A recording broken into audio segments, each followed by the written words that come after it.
আজ আমি আপনাদের সাথে লাচ্ছা সেমাই দিয়ে ভুনা সেমাই তৈরি করে দেখাবো।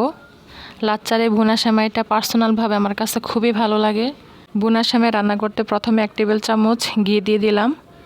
এবার কিছু কাজু বাদাম, কাঠবাদাম, কিশমিশ ঘিয়ের মধ্যে কিছুক্ষণ রোস্ট করে নিব। রোস্ট করা হলে তুলে নিব। একই প্যানে দারুচিনি, এলাচ, তেজপাতা আরও কিছুক্ষণ ভেজে নিব। মশলা থেকে সুন্দর সুঘ্রাণ বের হলে লাচ্চা সেমাই দিয়ে দিব। লাচ্চা সেমাই ঘিয়ের মধ্যে 2 মিনিট রোস্ট করে নিয়েছিলাম।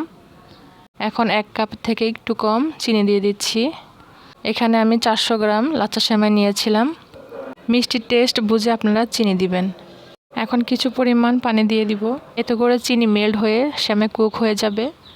1/2 কাপের মতো নারকেল দিয়ে দিলাম। ভেজে রাখা কিশমিশ আর বাদাম দিয়ে দিচ্ছি। আচ্ছা, পানি কিন্তু বেশি দেওয়া যাবে না, তাহলে সেমাই কিন্তু ঝরঝরা হবে না, নরম হয়ে যাবে। লাচ্চা সেমাই ভুনা হয়ে গেছে, আমি আপনাদেরকে পরিবেশন করে দেখাচ্ছি। লাচ্চার এই ভুনা সেমাইটা খেতে অসম্ভব মজা হয়, তো আপনারা এইভাবে ট্রাই করে দেখতে পারেন। সবাই ভালো থাকবেন। আল্লাহ হাফেজ।